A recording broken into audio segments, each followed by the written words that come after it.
গত রাত থেকে আমাদের এখানে স্নো শুরু হয়েছে, তো এখন বেশ ভালোই স্নো পড়তেছে। তো ভাবলাম যাই একটু স্নোর ভিডিও করে নিয়ে আসি আমার বাংলাদেশের দর্শকদের জন্য, বন্ধুদের জন্য। এজন্য আমি একটু বাইরে বের হয়েছি। এখন বাজে 9:30। তো দেখেন আমাদের এখানে নিউ ইয়র্কে প্রচুর পরিমাণ স্নো পড়েছিল। এর আগে 2022 সালে একদিন বেশ ভালোই স্নো হয়েছিল। সেদিন 6 থেকে 7 ইঞ্চি স্নো হয়েছিল। বাট আজকে যে স্নো, এটা হচ্ছে প্রায় কোথাও কোথাও 24 ইঞ্চি পর্যন্ত স্নো হয়েছে। তো এখানে অনেক স্নো। আর আসলে নিউ ইয়র্কটা এখন এমন অবস্থা দেখে মনে হচ্ছে যে স্নোর সমুদ্র হয়ে গিয়েছে। যেদিকেই তাকায় শুধু স্নো স্নো। দূর থেকে প্রচণ্ড বাতাস, যে জন্য স্নোগুলো দেখেন খুব কোথাও কম দেখা যাচ্ছে, কোথাও বেশি দেখা যাচ্ছে। দূর থেকে দেখা যাচ্ছে একটা গাড়ি আসতেছে, ওটা হচ্ছে ওই স্নো ক্লিন করার জন্য। কারণ রাস্তাঘাটে এত স্নো জমেছে, আসলে কোনো গাড়ি চলতেছে না। আর শনিবার হওয়ার কারণে এটা খুব ভালো হয়েছে, বাচ্চাদের স্কুলও নেই।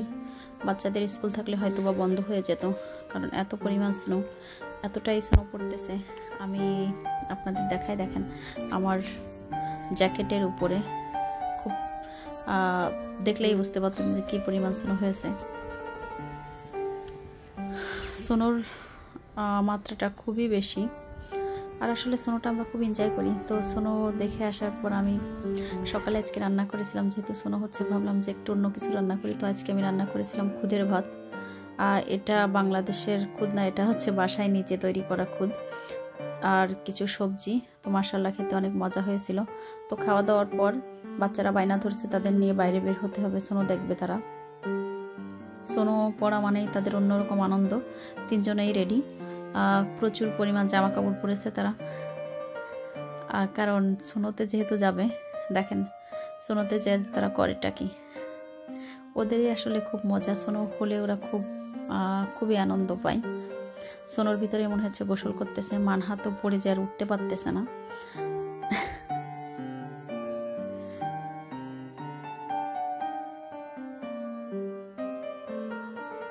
আর আমার মানহাতও মাঝে মাঝে, আমি বকা দিই কিনা, আমার দিকে তাকিয়ে মাঝে মাঝে এদিক সেদিক করে একটু স্নো মুখে দেয়।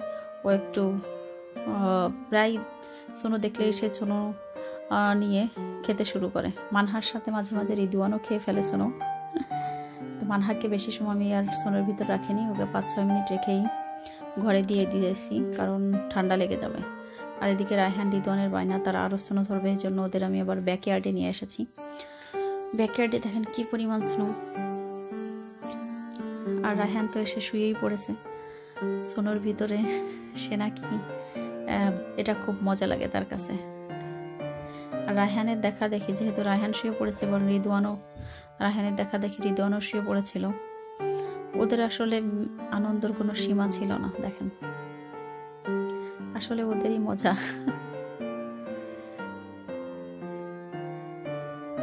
আর এটা স্নোটা এত পরিমাণ, দেখেন এটা হচ্ছে আমার গাছ লাগানোর বালতি, যেটার ভিতরে রঙের বালতি। স্নোতে এত স্নো হয়েছে যেটা ঢেকে গিয়েছে।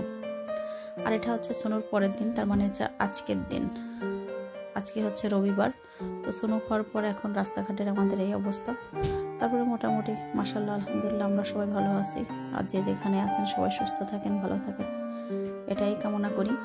স্নোর পরে আসলে গাড়ি চালানো খুবই কষ্টকর, কারণ রাস্তা অনেক মানে পিচ্ছিল হয়ে যায়, দুর্ঘটনা ঘটে। তো সবাই সেফভাবে গাড়ি চালাবেন।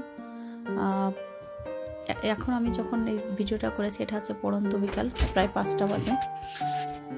যার যার বাসার সামনে আমরা সবাই স্নো ক্লিন করে ফেলেছি, কারণ তা না হলে রাস্তায় আসলে হাঁটা মুশকিল।